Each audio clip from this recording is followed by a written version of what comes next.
నిన్న చూశారు విజయవాడలో ఒక సంఘటన జరిగింది. అక్కడుండే సిఐ కాపుని, బాధితుడు కాపుని, దానికి కూడా రాజకీయ రంగు బులిమి కులాన్ని అంటగట్టి పవన్ కళ్యాణ్ పైన ఇష్టానుసారంగా నోరు బారేసుకునే పరిస్థితికి వచ్చారు. అదే నేను చెప్పాను, కబద్దార్ జాగ్రత్తగా ఉండండి. అనవసరంగా నోరు బారేసుకుంటే నోర్లు మూయించే శక్తి ఎన్డీఏకుందని చాలా స్పష్టంగా హెచ్చరించాను. అవునా కాదా? తమ్ముళ్ళు, మొన్నే మీరు చూశారు, 5 ఏళ్లు ఒక్క టీచర్ పోస్టు భర్తీ చేయలేరు. చేశారా? ఒక్క టీచర్ పోస్టు. జాబ్ క్యాలెండర్ అన్నారు, ఇచ్చారా? Job calendar.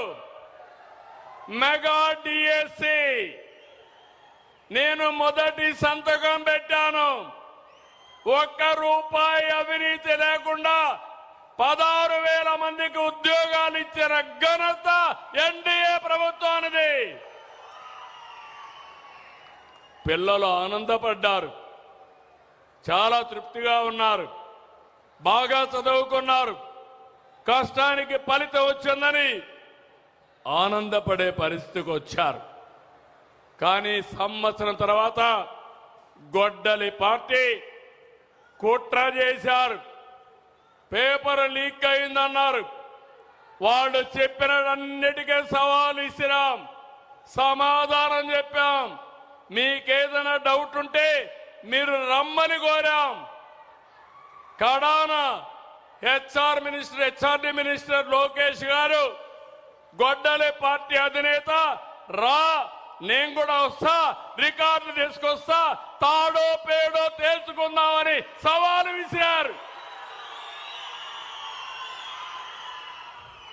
ఈ పార్టీ మీకు తెలుసు, ఫేక్ పార్టీ అది, గొడ్డలి పార్టీ. కానీ దానికి రారు, మళ్ళీ మాట్లాడుతూనే ఉంటారు. దాన్నే మన పెద్దోళ్ళు అన్నారు వితండవాదం అని.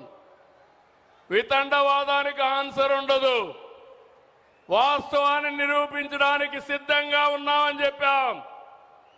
ఇప్పుడే మీరందరూ గుర్తుపెట్టుకోవాలి, ఆ రోజు మీరు చూస్తే ఓపీఎస్ సిపిఎస్ అని ఉద్యోగస్తులందరినీ పర్మనెంట్ చేయడానికి అడిగారు. అడిగితే ఆనాటి ముఖ్యమంత్రి గొడ్డల పార్టీ నేత చెప్పింది, అది ఎంత పని, 1 వారంలో చేస్తా అన్నాడు. ఎన్ని వారాలైన తమ్ముళ్ళు అని అడుగుతున్నా. నేనే 2003లో నేనే సమైక్య ఆంధ్రప్రదేశ్లో ఉద్యోగాలు ఇచ్చాను. ఆ రోజు డిఎస్సీ పెట్టి ఉద్యోగాలు ఇస్తే దగ్గర 10,750 మంది పాత స్కీమ్లో సెలెక్ట్ అయ్యారు. టెక్నికల్ గా వాళ్ళకి తప్పుబడింది. సుప్రీంకోర్టు కూడా చెప్పింది, హామీ ఇచ్చిన పెద్ద మనిషి పట్టించుకోలేదు. నేను హామీ ఇవ్వలేదు, ఇవ్వకపోయినా 10,750 మంది డిఎస్సీ అభ్యర్థులకి ఓపీఎస్ నుంచి సిపిఎస్ కి తీసుకొచ్చిన, సిపిఎస్ నుంచి ఓపీఎస్ తీసుకొచ్చిన ఘనత ఈ తెలుగుదేశం ఎన్డీఏ ప్రభుత్వాన్ని. నిన్నే 11,000 మంది జీవితాల్లో వెలుగునిచ్చాం.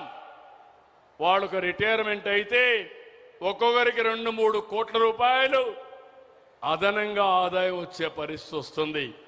ప్రభుత్వానికి 30,000 కోట్లు అవుతుంది. పర్వాలేదు, వాళ్ళది న్యాయం పైన ఉండాలనే ఉద్దేశంతో సమస్య పరిష్కారం చేశామని మీ అందరికీ హామీ ఇస్తున్నా. ఇలాంటి 1-2 కాదు, ఎన్నో సమస్యల్ని పరిష్కారం చేస్తున్నాం. నేను ఒకే విషయం మీరు గుర్తుపెట్టుకోవాలి, ఈరోజు వాస్తవాలుండవు. నేరాలు చేయడంలో గొడ్డలి పార్టీ చాలా సమర్థవంతులు. గంజాయి బ్లేడ్ బ్యాచ్లకి వాళ్ళు అండగా నిలుస్తారు.